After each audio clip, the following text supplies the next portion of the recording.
You're old, Dad. You don't even use that house anymore. That's what my son told me the week I was lying in a hospital bed waiting to find out if my heart would keep beating. Ever had someone you love take everything that mattered, your trust, your home, and sell it like it was theirs? I just did one thing that made sure he'd never forget who I really was. Before we jump in, I want to know, where in the world are you right now, and what time are you listening? Let me know in the comments. That morning at Boothbay Harbor, the water barely moved. 10 years had passed since Linda died. I'd retired early, fixed up the old cedar house by the bay. The phone rang just after sunrise. My doctor sounded calm, too calm. Your heart's not healing right. We need to operate sooner than expected. Bring someone to sign the consent forms. I said I would, and texted Michael. They're moving up the surgery. Might need your signature. He replied, busy today, Dad. I'll handle it later. I told myself it wasn't cruelty. Just the kind of distraction young men live in when they still think time is theirs. The hospital felt colder than it looked. Machines whispered. A nurse asked if I wanted her to call anyone. I shook my head. That evening, the surgeon came by and mentioned increased risks. The quiet started to close in. You should get your affairs in order, Mr. Hale. I nodded, but something shifted. What did affairs in order even mean anymore? Linda was gone. My son lived 2 hours away. The house was all I had left of her. That night I kept thinking about the steps where she used to read her feet tucked under a faded blanket. 3 days after the surgery, Paul showed up, same age, same creased eyes, just more grounded somehow. He hesitated, then handed me his phone. A real estate listing glowed on the screen. Boothbay Harbor, ocean view, cedar porch, blue shutters. Someone online says he bought it last week, Paul said quietly. Agent mentioned your name. I stared at it. My porch, my shutters. I didn't sell it, I murmured. I figured. He met my eyes. Want me to check into it? I didn't answer. Michael's name flashed across my mind, but I pushed it aside. He wouldn't. Couldn't. That evening I scrolled through his old texts. Nothing recent, just one from 2 days ago. How are you feeling? It read like habit, not concern. I opened a photo of Linda on the porch, light caught in her hair. I hadn't looked at it in years. It held me steady now. I started a message to Michael, then closed it. What would I even say that I'd seen the listing, that a stranger now owned the garden where we buried her ashes? The ceiling buzzed faintly. I closed my eyes and listened to footsteps, carts' doors. Life kept moving. Mine paused. By morning, I told the nurse I was leaving. She argued, said the doctor wouldn't allow it. I signed what I had to. Paul was waiting by the vending machine. You sure I need to see something for myself? He dropped me near his shop. I drove the rest of the way. The road curved along the water. Boothbay looked the same, but distant, like it had let go of me. I called the number from the listing. A woman answered cheerfully. I asked about the house on Harbor Road. Oh yes, it sold last week. Cash offer. The new owners are thrilled. Who signed the sale? Let me check. Michael Hale. Are you family? I hung up. The dial tone felt heavier than the words. On the ride back, waves began to stir against the rocks, like something had woken. Back in the hospital room, I packed my things. The nurse frowned. Going somewhere home. But the word had changed. Gray skies stretched over the coast. My hands shook on the wheel, not from pain, but from something harder to name. Boothbay appeared through mist, familiar, but hollow. At Harbor Road, the house stood altered. New paint on the fence. A green door I'd never choose. A strange car in the drive. I parked across the street. A woman opened the door before I reached it. Can I help you? I used to live here, I said. She nodded slightly. The agent said the previous owner left due to health. We didn't expect visitors. Behind her, the wall once holding Linda's photo was bare, the wood too polished. I turned away and stepped off the porch gravel shifting underfoot. At a small motel near the harbor, I lay awake on sheets that smelled faintly of detergent. The phone buzzed once, Michael. I had to sell it, Dad. You weren't using it anymore. No question. No pause. I read it again, hoping to find something softer in between. There wasn't, just certainty. I stared at the ceiling while the heater hummed. A part of me considered calling. Another part leaned toward vanishing like fathers who fade quietly out of their sons' lives. I didn't call. At dawn, Paul rang. If you're up for it, I know a guy in Portland, your old lawyer. Might help sort this out. All right, I said. By noon, I was back in Keller's office. Same cracked leather chairs, same lingering scent of old coffee. He flipped through files. Michael used a power of attorney you signed before the surgery, he said. Gave him temporary control in emergencies. Legal, but questionable. I leaned back, stomach tightening. I remembered the nurse, the rushed paperwork, my distracted signature. I hadn't thought about property. I'd thought about Linda. On the way to lunch, I overheard two men talking. Smart kid, that Hale boy. Sold fast, good money. He's just like his dad, huh? I stirred my coffee until it went cold. Later, Paul met me at a cafe by the harbor. He didn't say much. We sat watching gulls dip above the docks. Eventually, he asked, "What now?" I didn't rush to answer. Words felt heavier these days. I don't know, but quiet isn't helping. He nodded. We didn't push it further. The cafe buzzed with clinking plates and casual chatter. It moved around me like I wasn't there. I sat still, realizing how far I'd drifted from the rhythm of it all. Paul stepped out to take a call. I stayed watching locals talk about a fishing boat that went out early. Their voices rose and fell like the tide. I thought about how easily someone could vanish from their own life, and the town wouldn't notice. I pulled out my phone and reread Michael's message. You weren't using it. He'd reduced our home to something forgotten in a shed. Maybe that's what I'd become to him too, something useful once. It didn't hurt. It just hollowed something out. Paul came back with a sandwich in a paper bag. Eat something. You'll think better. I nodded and chewed slowly. Dry bread. Bitter coffee. Everything had blurred together, house message, this lingering weight in my chest that medicine didn't touch.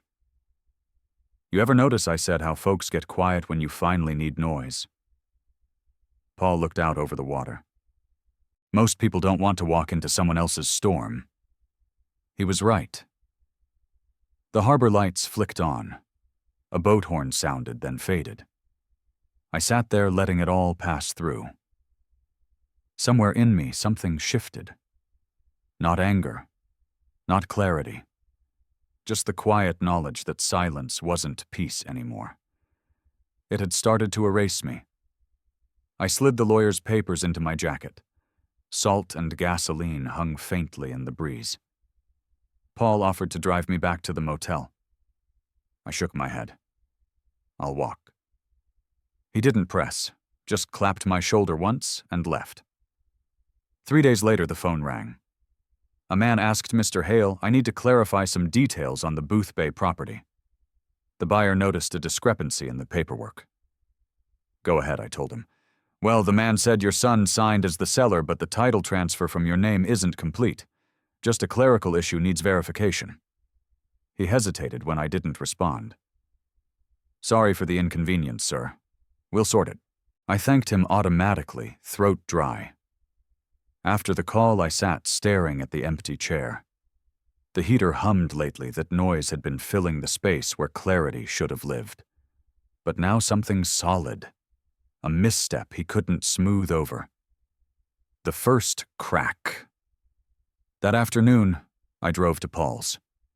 He kept everything: old tools, faded photos, and in the back, a metal cabinet holding a few of my files. Tucked in plastic was the Folder House deed bank records a mortgage note in Linda's handwriting. Her loops and corners still felt alive. My finger traced them once, surprised at how many precautions I'd let go out of trust or fatigue. I laid the stack on the workbench. Each page carried more weight than it seemed. What I'd handed Michael wasn't just assets. It was the quiet belief that family meant immunity. And now here it all sat, thinned by time, softened by fingerprints. Paul brought coffee. "You look like you've seen a ghost." "Just realizing which one's mine," I said. We worked in silence. He sanded a boat part while I sorted memories that had once felt secure. That night, sleep wouldn't come. The clock blinked the same numbers. I thought about baseball practices, missed dinners, moments I'd chalked up to youth. I wondered when being generous had turned into being blind. I sat by the window, cold, pressing my skin. A delivery truck rattled down the street. I thought of calling Michael, but I already knew the script. It was for the best. You weren't using it. Words designed to land clean without consequence. Instead, I called the bank. "I'd like to close the joint account," I told the rep, Claire. She guided me through verification. I signed the digital form. "All set, Mr. Hale. Anything else?" "No," I said. "That's enough. Not revenge, just reclaiming something I'd let drift." My chest tightened like it remembered how to breathe again. I went back to bed, but the room no longer felt like mine. Morning came. The mirror showed it before Paul said it. "You didn't sleep, huh?" "Not really." He leaned on the doorframe. "Sometimes the first thing you take back is small. Doesn't mean it's not a start." I let the words settle. The day passed in motion, tools, sorted shelves, wiped floor, swept. Hands, busy thoughts, circling the same question. What else had I let go without meaning to? Late afternoon, a fisherman dropped by, made small talk with Paul, then turned to me. "Your Hale right, heard your boy's killing it in Boston. Big clients." I gave a tight smile. "Yeah, he's ambitious. Raised him right, huh?" No reply. He left. The door closed harder than it needed to. At dusk, I sat on the bench again, notebook open. Wrote one line, "Let the ink dry tomorrow." I won't apologize for wanting respect. Not a speech, not for anyone. Just something to read when I forgot myself. Paul passed by, caught the page, nodded. "That's a keeper." I folded it, tucked it in my wallet. Stood still a while, hands deep in my jacket. Not waiting, just letting the noise settle. Then clicked off the light. News spread. At the diner, someone slid me a copy of the local paper. "You seen this yet?" Near the bottom, former Navy engineer sells beloved coastal home. Beneath it, Michael's quote. A proud father retiring quietly after years of service. I read it 3 times.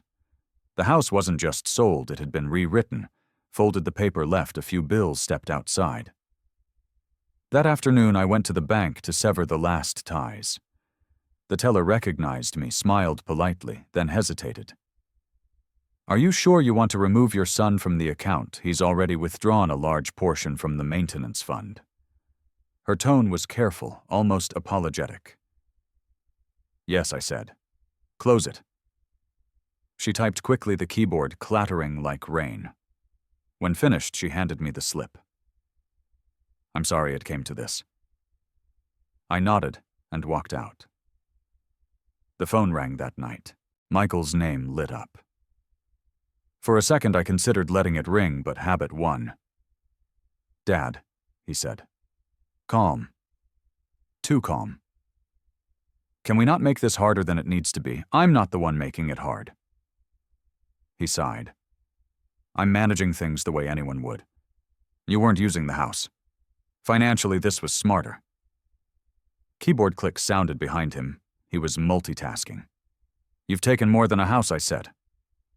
He didn't pause. "Don't complicate this. Let me handle it." The line went dead. I sat still, phone in hand, until the dial tone faded. Next morning, a message came from an old partner in Portland. I'd kept a small stake in the repair company we started years back. The board approved the buyout, he said. Happened fast. A consulting firm made the offer through a group your son advises. I thought you knew. Breath left me like I'd been struck. He kept talking about legality, good timing, but it all blurred. Michael hadn't just sold a house. He was liquidating everything I still touched. I wandered Boothbay for hours. Same boats, same tourists, gulls picking at trash, but it all felt smaller, hollowed out. People nodded or glanced away. One neighbor stopped me cheerful. Smart move selling while the market's hot. I gave him a half smile. Yeah, great timing. He clapped my shoulder and moved on. The hollowness deepened. Back at the motel, I caught my reflection in the mirror. I looked older, heavier eyes, shoulders lower. But behind that, something steady had surfaced. Linda once told me silence is a shield until it's a cage. I'd thought calm meant strength. I was wrong. Paul stopped by that night with a bag of groceries. You look like hell, he said, tossing me an apple. Feels right. He sat down. I saw the article. Folks think you're retiring rich. I laughed once. Funny how rumors always sound better than truth. He leaned forward. He's testing you, seeing how far you'll bend. I know. What now? I didn't reply. Not yet. We ate in near silence. When he left, he offered crash at my place if you want. I'm good. After he left, I picked up the newspaper again. Read Michael's quote. A proud father retiring quietly after years of service. He spoke like I was already gone. The anger I felt wasn't sharp. It was cool, deliberate. The kind that makes a man stop waiting for things to fix themselves. Paul knocked early before I finished my coffee. He held a small, worn envelope. Found this in the shop's old files. Figured it was yours. It was a photocopy Linda's handwriting, tidy and sure. She'd written about starting a scholarship after I retired. For students who work quietly and mean it, she wrote. She'd even listed schools. I'd forgotten it existed. Paul leaned against the wall, arms crossed. Maybe she knew a day like this would come, he murmured. His words settled between us, heavier than they sounded. Rain and detergent lingered faintly. I kept thinking about how Linda had saved for years, planning things she'd never see. Legacy to her wasn't ownership. It was usefulness. I glanced at the note again. Maybe she was right, I murmured. Paul didn't ask. That afternoon, I drove to Portland. The highway stretched gray and open. At the law office, Keller raised an eyebrow. Twice in 1 week, he said faint amusement in his tone. I handed him the envelope. I want to update my will. Everything I own, savings, investments, property, goes to the Linda Hale Foundation. No allocation for your son, no. He held my gaze a beat longer, then nodded and got to work. While he typed, I scanned the shelves, binders lined up like trophies, each embossed with names, each a decision boiled down to language and signatures. Love and labor flattened into clauses. He slid the forms across. I signed without hesitation. The pen moved steady. Drizzle slicked the lot. Paused at the door, letting the damp settle before checking my phone. 3 emails from Michael. We need to talk. Urgent. You're not thinking clearly. I didn't open them. A 4th came in longer. He called me emotional. Warned I was being manipulated. Closed with, if you proceed with any changes, I'll have to file for legal guardianship. A dry laugh escaped. Guardianship from the same boy I once held upright on his first 2-wheeler. At a red light, I typed a reply. Deleted it. No use arguing with someone who mistook control for care. The afternoon passed in errands, groceries, gas, a new notebook. Nothing urgent, nothing dramatic. Just steady. Back in Boothbay, Paul was locking up. He looked over. You did it, it's done. No more questions. He handed me a rag. We wiped benches while the light faded. The quiet felt right. Another buzz from my pocket. I didn't check. Just slid the phone away and watched the tide shift water brushing dock wood, unbothered. Paul gave my shoulder a quick clap. "You look lighter. Maybe I am." He left. I stayed a while, watching ripples slip into mist, not thinking about fairness, just balance the quiet work of restoring it. At the motel, one more email blinked in. No subject. I flipped the phone face down. The heater clicked on. Warm. Even. Weeks blurred. Keller finalized the scholarship. I signed, mailed the papers, and felt something loose. I sold the last of my shares, closed the old accounts, opened one under the foundation's name. No announcements. The secrecy felt like air. Days passed. I worked at Paul's dock, sanding hulls, tightening bolts. No deep talks, just tools exchange, tasks finished. The silence stayed steady, not heavy. Lunches were simple. Sandwiches, coffee, and apple, if Paul remembered. Routine shaped the days. To an outsider, I might have looked settled. But at night, the tide came in waves, pressing the harbor walls with a rhythm that kept me awake. I listened to water move each crash, a quiet reminder that surface calm doesn't mean peace beneath. Sometimes I sat by the window with my notebook, flipping through pages with Linda's faint handwriting from old letters. Not for sentiment, just proof. Life had once been gentler. One evening an email came. No subject, no name. "You can't hide forever. We know everything." I read it 5 times. Didn't delete it. Forwarded it to Keller with one line for record. Likely harassment. No response needed. Then shut the laptop. Later, Paul dropped by with a box of screws. He took one look at me. Bad news. Maybe. I handed him a printed copy. He scanned it, let out a breath. Could be Michael, or someone from his office. Could be. You think they know about the fund sooner or later. He said nothing more, poured a drink, stayed for a bit. His company helped even if the worry stayed mine. The next morning I walked to the pier before sunrise. The town hadn't stirred yet. A few fishermen readied their boats, no chatter, just movement shaped by routine. They didn't fight the sea. They moved with it. That stayed with me. Maybe I needed to stop resisting. Just move. At the shop, Paul and I patched a cracked hull. He told old Navy stories, half true, half invented. I laughed. Not from joy, just out of muscle memory. But it helped. That afternoon, I opened a thick envelope. My full name on the front. Inside, formal notice from a Boston firm intent to review competency of financial decisions. Signed, Michael Hale. Paul saw it in the way I held the page. "What's that confirmation?" He cursed low. But I didn't feel panic, just something sharper.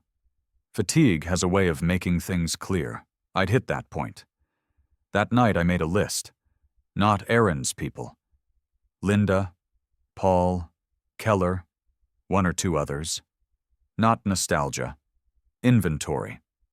Before bed I added a line to the notebook. I'm not chasing peace. I'm chasing fairness.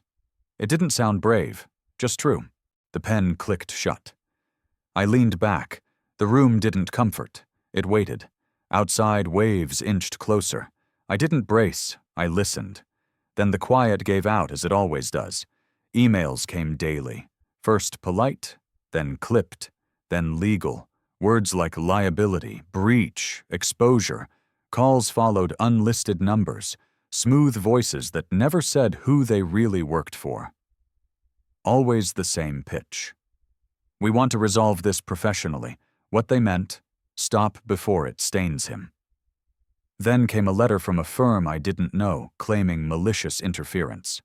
I read it twice, left it on the counter, didn't touch it again. By week's end, 2 men in fitted suits appeared at the dock. Paul spotted them first. "They're not here for the breeze." They introduced themselves as associates of Michael. One gave a look meant to seem kind. "This has gone far enough, Mr. Hale. You're putting his future at risk. He's just trying to protect you." I wiped oil from my hands. "I don't need protection." They exchanged a glance. He's under pressure. You're making it worse. Then he shouldn't have sold what wasn't his. One leaned in. You've made enemies. Not my first. I turned back to the engine. When they left, Paul muttered, You handled that better than I would have. I'm just tired, I said. Tired looks like calm. That night, Michael called no greeting. You even know what you're doing. You're destroying everything I built. I'm not, I said. You are, he snapped. Clients are leaving. The company's investigating. I haven't said a word. That's the problem, he was shouting now. You're letting them believe the worst. Truth walks itself in. There was a pause, keys clacking. Then, if this is what you want, don't expect me to clean up after you. The call cut off. A few days later, I got a notice from the bank account frozen due to suspected fraud. My name sat at the top. I didn't need to ask who filed it. I sat at the table, letter in hand. Not afraid, just done pretending blood equals loyalty. Paul walked in, saw the paper. They hit you again, bank account? He grabbed his jacket. We'll call Keller. I shook my head. It's not about fixing anymore. Then what, ending it? He nodded. Then we do it your way. That evening I gathered every document, left bank statements, emails, foundation papers. No tricks. Just the truth in neat piles. Pain came around midnight. At first I thought it was heartburn. Then it dug in. I stumbled toward Paul's room and collapsed. He caught me. Jesus, Rich. When I woke, I was wired to machines. Paul sat nearby, hollow-eyed. You're okay? He said. You scared the hell out of me. I nodded.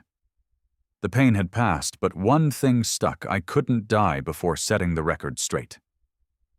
The nurse checked a monitor. Told me to rest.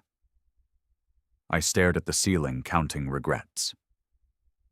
By morning, I felt steadier. Paul handed me water. I drank, then said, I know what to do next. As we left the hospital, Keller called. His voice was clear. We found something, the power of attorney. It's been altered. I stopped walking. How there's a signature on the most recent version. It doesn't match your records. We had it analyzed. It's not yours. He sent a scan.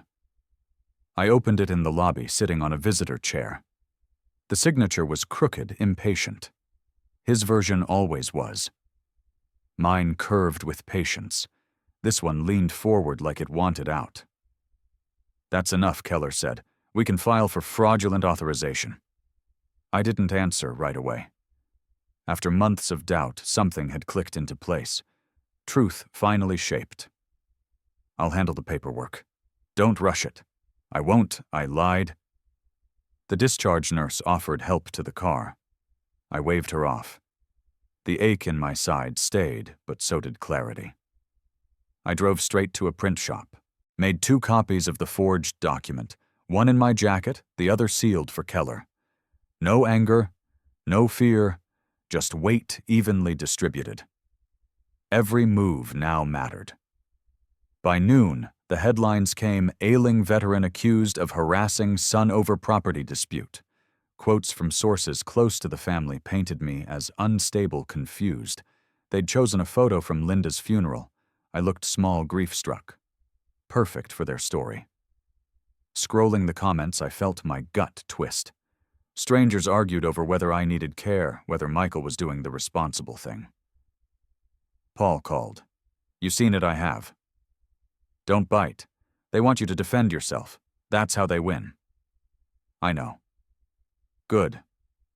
I shut the browser and kept moving fuel groceries, nothing urgent. The rhythm helped. Back in Booth Bay, I slowed near the old house. Someone had planted flowers on the porch. A woman waved. I nodded and kept driving. None of this was her fault. At the harbor I sat where Linda and I used to. Boats drifted in the low tide. I unfolded the forged document. No questions left, just proof that truth carries weight even when no one wants to bear it. Another alert buzzed. I didn't check. On the back of the page I wrote, "Keep this sealed. Let them lie a little longer." I sent the scan to Keller. His reply came fast, understood. Back at the truck, I slid the paper into my jacket. It pressed against my chest, quiet, solid. Down at the docks, I sat at the edge. Waves tapped the pier. Not calm, just constant. I breathed in rhythm with them. Not peace, not triumph, just truth forming. Missed calls, short texts, then longer ones call me. "What are you doing? You're pushing me." I let them pile up like wet leaves. Paul noticed, but didn't ask. One evening, I sat beside the draft lawsuit pen in hand. Without looking over, he said, "You're not doing this out of spite." "I know," I said. "That's what scares me." The next night, Michael showed up without warning. Paul was out. I was in the garage sorting papers when I heard the door open, no knock, just like when dinner was ready, and Linda was still here. "You've made your point," he said. "Now what you want to ruin my career. Reporters at my door." I closed the folder, turned to him. "What are you even doing, Dad? I'm done pretending." He gave a bitter laugh. "You think this is noble? You're tanking your own son over a misunderstanding. You forged my name. You sold my house. You don't understand how the world works. You think it's about fairness and loyalty, but that's not reality. Then maybe reality needs breaking." He stiffened. "I was managing things. You were sick. The house wasn't being used. It was convenient," I said. "You saw space and filled it with yourself." He looked away.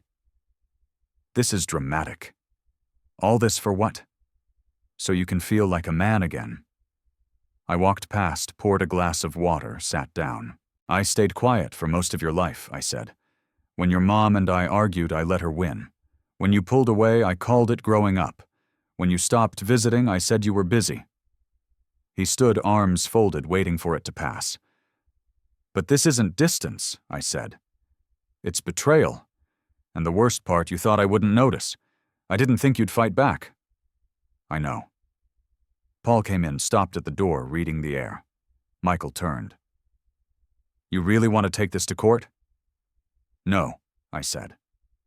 "But I will." He hesitated. "I'll tell my lawyers," and walked out. The door clicked shut. Paul didn't speak. Neither did I. My hand used to shake signing anything important: mortgages, retirement papers, Linda's death certificate. Not tonight. I signed. The courthouse steps swarmed with press. I kept my head down. Paul followed close behind. Across from us, Michael sat beside a young attorney in a tight suit with a tighter smirk. The judge entered. We rose, sat.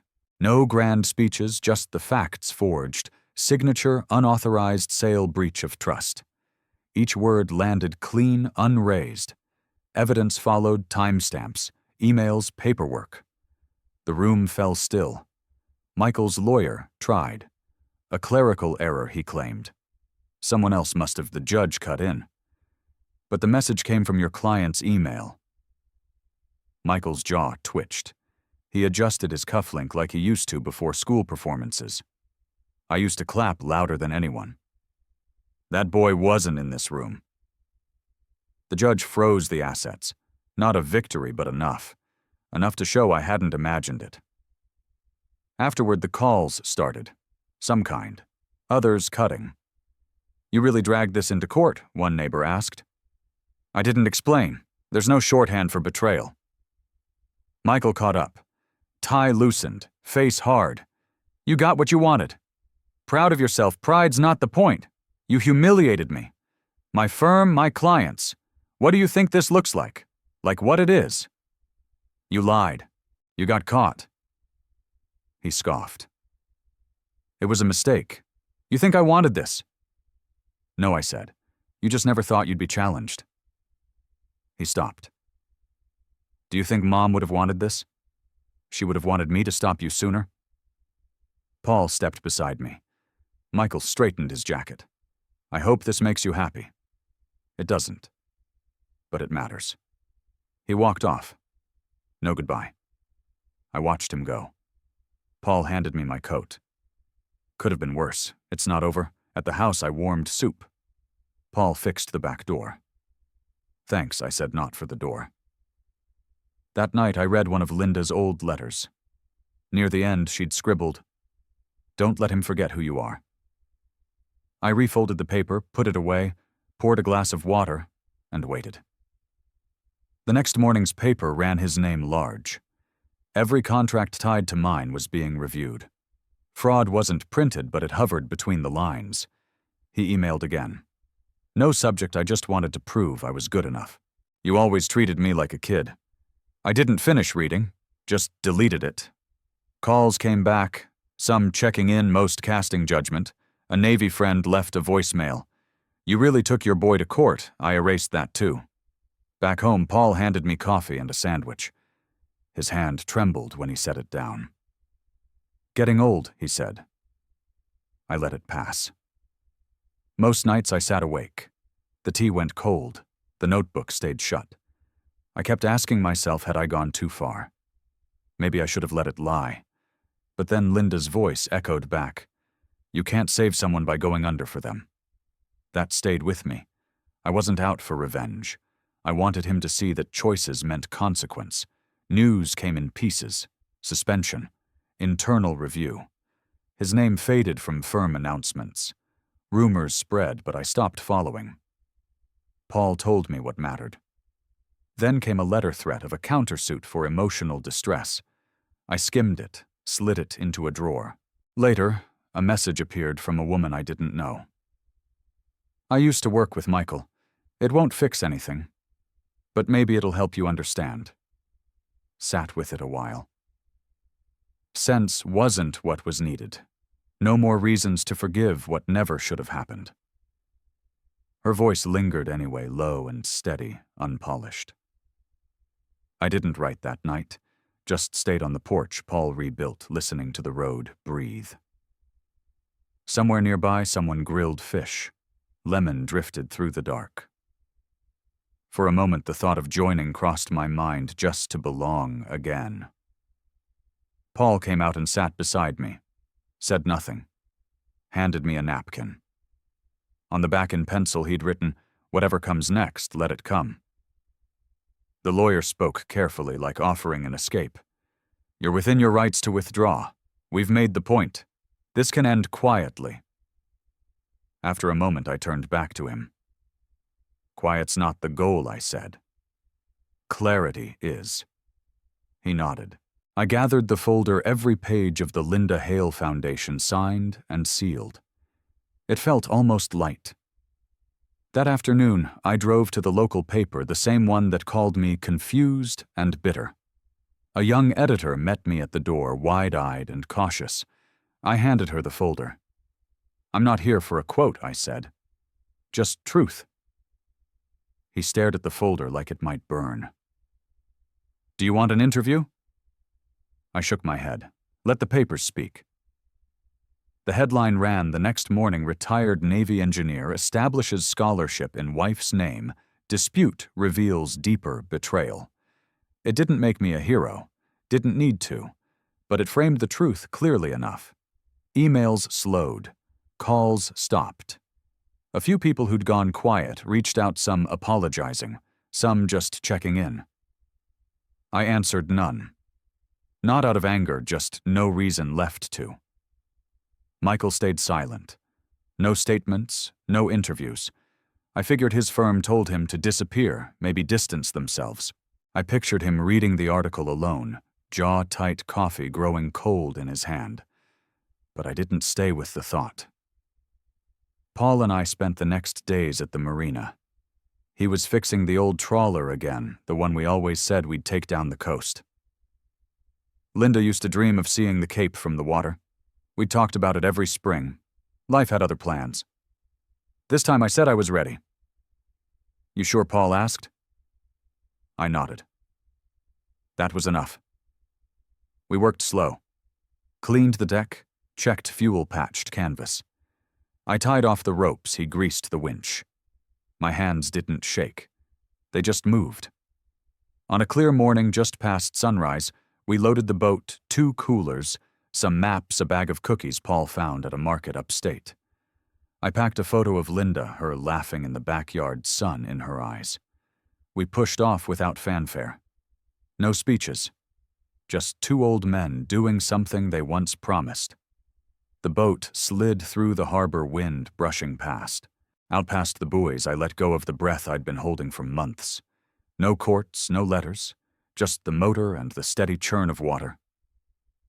Paul tossed me a bottle. "You're standing taller," he said. I didn't reply. He already knew. We barely spoke for the next hour. Adjusted course when needed. Let the sea do the talking. Later anchored near a quiet cove, I sat alone on the stern. The photo leaned against the railing. I told her about the scholarship. About a letter from a student who'd applied another kid who lost a mother too soon. A pelican skimmed the surface nearby. I stayed still. For once, nothing felt taken. Something had been returned. From below deck, Paul called out, "You want the last cookie, have it," I said. "I've had enough sweets today." He came down the dock just after 10. No call, no warning, no performance. I was coiling rope, pretending the lines needed more work than they did. He walked slower than usual, like each step cost him. And for once I didn't brace. He wore no suit, no lawyer in tow, just a windbreaker zipped high, sneakers worn thin. His hair was longer, face drawn, the polish gone. He looked like someone who hadn't slept in days. I stayed where I was. He stopped a few feet from the boat hands, buried deep in his pockets. For a second I thought he might turn back. I lost everything he said. I looked up. I heard. His mouth twitched, half smirk, half regret. "So, congratulations." That wasn't the point. He rubbed his temple like brushing away static. "Then what was? You wanted me humiliated, fired. Dragged through the press like some idiot who got sloppy. I wanted you to stop lying to others and to yourself." A gull cried overhead. Somewhere nearby, metal rang against metal. Then stillness again. "You always thought I wasn't enough," he said, quieter now. "Even when I did something right, you looked like you were waiting for me to screw up." "No," I said. "I was afraid you already believed your own press." "I didn't want pride, Michael. I wanted honesty." He exhaled through his nose. It sounded more like surrender than frustration. "I know I messed up," he muttered. "I didn't mean to hurt you. I thought I was doing what needed to be done." I pulled a folder from my coat, final documents for the Linda Hale Foundation, and a letter with his name on it. "This is yours," I said. "Not because I trust you with it, but because you need to understand what legacy really means, what it costs." He hesitated, then took it. His fingers curled around the edge like he wasn't sure if it might burn. "I never hated you," he said. "I know. I just wanted to be seen." "You were?" I said. "You just didn't like what I saw." He looked down, blinked a few times. The shift wasn't in his face, but his shoulders. Like the weight had always been there, he just never let it land before. "I'm sorry," he said. I nodded. Not to forgive or dismiss, just heard. Stepping onto the boat, I felt the motor already humming beneath my feet. Below deck, Paul stayed quiet. He knew better than to interrupt. The lines came loose in my hands, familiar motions, no hesitation. Slow, steady like always.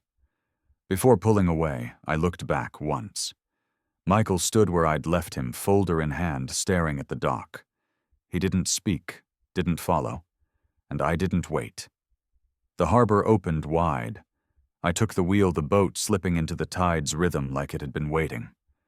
Out where the wind touched water, my grip eased. My shoulders dropped. That morning didn't heal anything, but it closed a chapter. Whether he changed, I didn't know. Whether I wanted him to, I wasn't sure. That fall, Booth Bay slowed. The harbor felt like it had finally exhaled. I stayed. The house was gone, but the place remained. I helped Paul on the boat, picked up small jobs around the docks. Nothing urgent, nothing heavy. The foundation sent updates, plain envelopes, quiet names, clean numbers. One carried a photo of a girl from Augusta, the first Linda Hale scholar. Her laugh was mid-motion, unposed. I left it on the table for a few days before tucking it away in a drawer I rarely opened. Michael vanished from headlines. He left Boston, cleared his apartment, didn't reply to messages. There were rumors something about rural housing work in Vermont. A friend mentioned it in passing. I nodded and moved on. If he was starting over, I wouldn't weigh it down with memory. Mornings stayed simple. Coffee on the porch, loose stories with silence between them. Paul still wore that frayed cap, still shook sugar into his mug like muscle memory. One crisp morning he asked, "Ever regret it?" He didn't have to explain. I sipped. Burnt coffee. Just the silence. It didn't protect anything, it just let things rot. He nodded, half smiled. Hard to argue. He handed me a gas station circular. Tucked on the front page, beneath the fold, was a story about the scholarship. Ava, the student, wanted to be a marine biologist. Said she fell in love with the sea, visiting docks with her grandfather, even though she couldn't swim. Her photo was there again, same open, unguarded look. I read while Paul went back in. Leaves rustled along the gravel. A few landed by my boot. I let them be. The article wasn't long, but it said enough. That night I made chili and cornbread. Paul talked about the stern railing. I added salt where it was needed, let the rest go quiet. Sleep came easier. I still woke once or twice, but without panic. I turned, adjusted, drifted back. Sometimes I thought about the house, not the walls, but what it used to hold. Linda humming while folding laundry. How footsteps creaked differently depending on who walked. I didn't want it back. I just wanted to remember it cleanly. No one called me brave. No parades. A few neighbors said they were glad I stood up. Others said nothing. I didn't need more than that. Weeks later, a letter came, handwritten, no return address. "I'm trying," it said. I hope that's something. M. I folded it once, left it on the windowsill. The light faded behind it. There was no closure, no final gesture, just stillness. And for once, that was enough.